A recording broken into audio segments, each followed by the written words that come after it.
Hello everyone and welcome back to that handicapping show at bloodhorse.com. I'm Tom Lamar, joined again by Pete Dank. This week we're looking at the Queen Elizabeth II Challenge Cup for 3-year-old fillies on the grass at Keeneland. Field of 8 drawn in here, and quite a good field.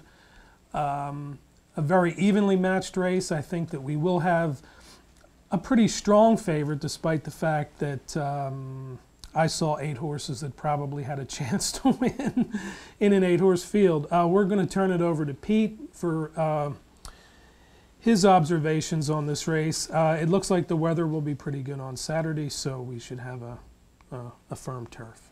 I assume you're talking about Stephanie's Kitten as the favorite in here. She should and I think will be favored. I think she's probably the most likely winner.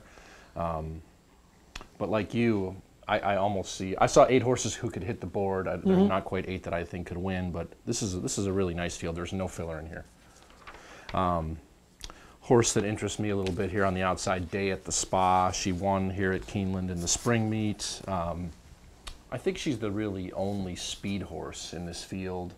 I don't think anyone's going to be in a real big hurry to press her and break it from that outside post. I think Castellano is going to be able to control this pace.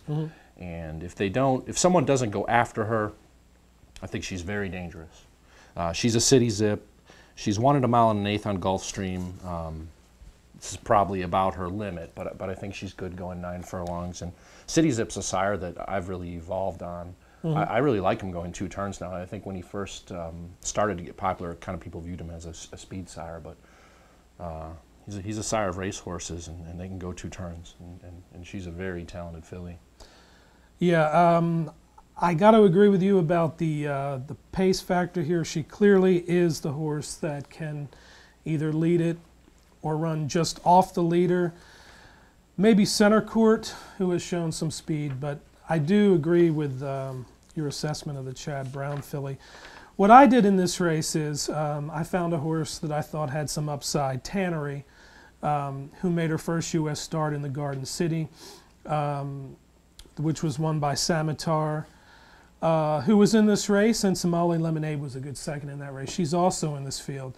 Tannery closed from last to finish 3rd. Without Lasix, racing again without Lasix. What I like about her is this. She had faced older fillies and mares 3 times in Ireland and won all 3 races. She did win a Group 3 over in Ireland. First time on firm turf was not a bad effort at Belmont in the Garden City. Hopefully she got acclimated. I think she may be a price. So as you will see our selections later, I just put her on top with all and underneath with all. Yeah, she was behind a slow pace, and you know, 49-3, 113-4. The leaders came home in 34-4 in that race, and she shaved a few lengths off that. So that's an excellent closing time. When I watched that race, it was a very steady rally, and I remember watching it thinking, you know, if she got a better pace next time, she would be dangerous. I like that pick, and she should be a price, although I swear every time, these connections, trainer Alan Goldberg, owner Richard Santulli, every time I like one of their horses, it will go off at half the morning line. All right. We haven't seen the odds, so I don't know what the morning line is. I'm going to guess Stephanie's Kitten, maybe 8-5, 9-5 when the race goes off. And again, multiple opportunities in this race. I'm hoping for maybe 6 or 8-1 on Tannery. I think that's reasonable. Right. Stephanie's Kitten will get bet because of the Ramsey connections, because she won the Breeders' Cup Juvenile Fillies Turf, and her last race she was hemmed in for a long time, and it really looked like Center Court, who is an excellent 3-year-old filly, was home free in that race. Stephanie's Kitten got to run for maybe a 1/16 of a mile. She really lengthened her stride and dug in and ran Center Court down, and that was a very impressive effort. She had traffic problems in a race before that too, where she was 4th, beaten a half length in the Lake George. So there's a lot of angles that point to Stephanie's Kitten being an excellent filly, and you can make the case for her being best. All right, so a fine race on Saturday at Keeneland, certainly one with Breeders' Cup implications, so we hope that you enjoy it, and we wish you well at the windows or at your favorite ADW.